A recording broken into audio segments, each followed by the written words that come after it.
With the release of the new M3 MacBook Pros this year, one thing is abundantly clear, and that is that Apple's pricing strategy is evil. I mean, it's genius, it's evil genius. Because Apple this year dropped the price of the 14-inch model, making it cheaper than ever, bringing it down to $1,599. But when you look close at this base model, you're going to notice it comes with a small amount of 8 gigabytes of memory. So you go, okay, I'm already saving $400, I'm just gonna spend $200 more on this 16 gigabyte upgrade. And then I have a $200 cheaper 14-inch MacBook Pro at the same configuration as last year's $2,000 14-inch model. But then you notice that the M3 Pro variant is only $200 more. And there it is, that's the trick. That's the genius of it. You went in looking to buy a $1,599 laptop and walked out with a $2,000 model. That is Apple's pricing ladder, and it makes it very easy for customers to start making a few little decisions that rack up the price of their next laptop purchase. So when you look at all these confusing configurations, it might start to rack your head. Which MacBook Pro is actually the best deal? Which MacBook Pro should you actually buy? Well, I do have an answer for you, but it might be a little bit unorthodox, and it won't require any sort of configuration pages, but it might require a little bit of hunting. But what won't require a bit of hunting is finding a good pair of earbuds, because our friends at Soundcore have made it easy with their new AeroFit Pro earbuds, and they are unlike anything that I have used before. That's because they feature an open ear design that is focused on providing comfort and a secure fit at the same time. So unlike traditional earbuds that go into your ears and can wiggle around and cause discomfort, the AeroFit Pro sit outside of your ear and use air conduction for superior sound quality without blocking your ears for a safe but immersive listening experience, which is great for outdoor activities. And even with this open ear design, the AeroFit Pros still stay securely attached to your ear. And if you want an additional secure fit for high intensity activities, you can easily attach an optional neckband for a maximum secure fit. Honestly, they feel more at times like mini headphones rather than earbuds, especially with their big 16.2mm drivers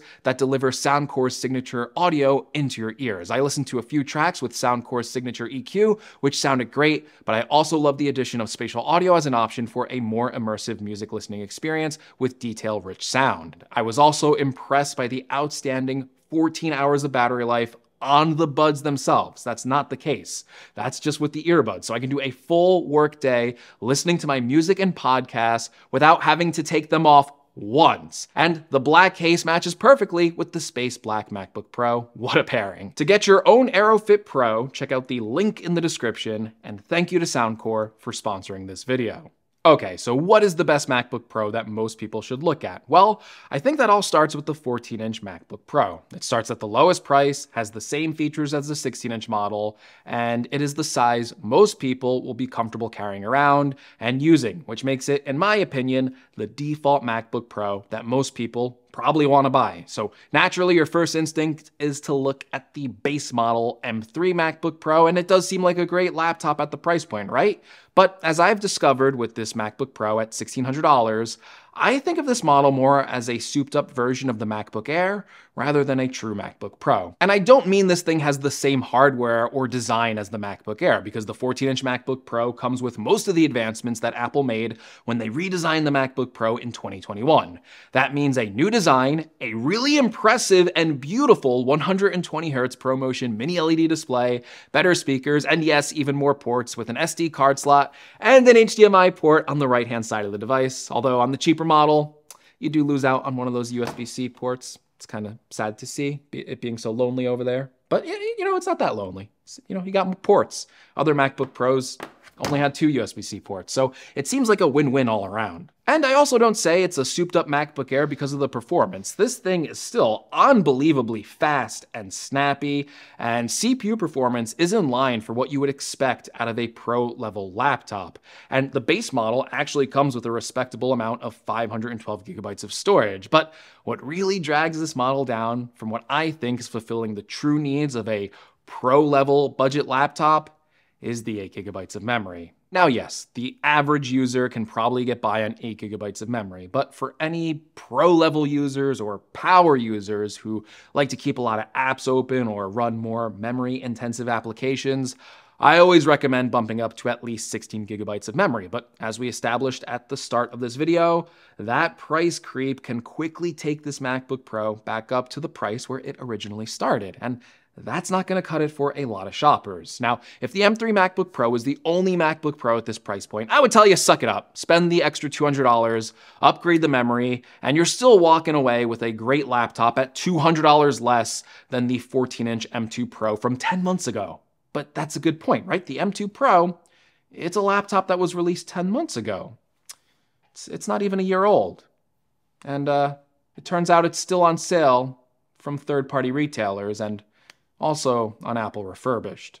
Yeah, the whole reason I made this video is because I was looking at this base level M3 Pro and I noticed that the M2 MacBook Pro is on sale at Best Buy for $1,600, which is the same price as the new M3 MacBook Pro. Now, despite being older, this model actually comes with some significant benefits over that new M3 model. First of all, $1,600 for this model comes with both 512 gigabytes of storage and 16 gigabytes of memory. That configuration on the M3 MacBook Pro is $200 more, thus fixing our limited memory problem. Secondly, the M2 Pro chip compared to the base level M3 chip compares very favorably because despite being the older chip, it was in that tier above the base M series chip. So while single core performance will be faster on the base M3, all other performance metrics should still be faster on the M2 Pro chip because it comes with a 10-core CPU, while the regular M3 chip comes with an 8-core CPU. So the multi-core performance on the M2 Pro does edge it out a little bit. Furthermore, the M2 Pro chip comes with a 16-core GPU compared to the M3's 10-core GPU, again, resulting usually in better performance gains for GPU performance-related tasks compared to the M3 chip, despite it being newer. Beyond chip differences, though, there also is other benefits that come with having a Pro variant chip, namely the ability for the Pro chip to drive up to 2 external displays at once, while the M3 MacBook Pro is, of course, limited to just one external display. And the display support is even better thanks to the HDMI port on the M2 Pro variant of the MacBook Pro. With the M2 Pro chip and the new HDMI port, it can drive a display up to 8K at 60 Hz or a 4K display at 240 Hz. While the M3 MacBook Pro maxes out its display capability at 6K at 60 Hz. And to add on even more value to the M2 Pro version, it does get that extra Thunderbolt 3 USB-C port on the right-hand side of the device. So not only do you get more ports on the M2 Pro MacBook Pro, but it also means you have the ability to charge your MacBook Pro on either the left-hand side or the right-hand side of the device. This is a feature that's kind of missing on the base model M3 MacBook Pro because all the charging ports are located on the left-hand side of the device. And, you know, if you can charge your laptop on either side, it's a nice feature to have. Now, I know you must be skeptical, right? You're like, the new M3 MacBook Pro, even though it's the base model and it's missing some versions over the Pro variant, right? It must have some new exclusive features that makes it worth getting over the M2 Pro. And I would say like the only new feature on the M3 version is that the display can get a little brighter. So the old version maxed out at 500 nits of brightness.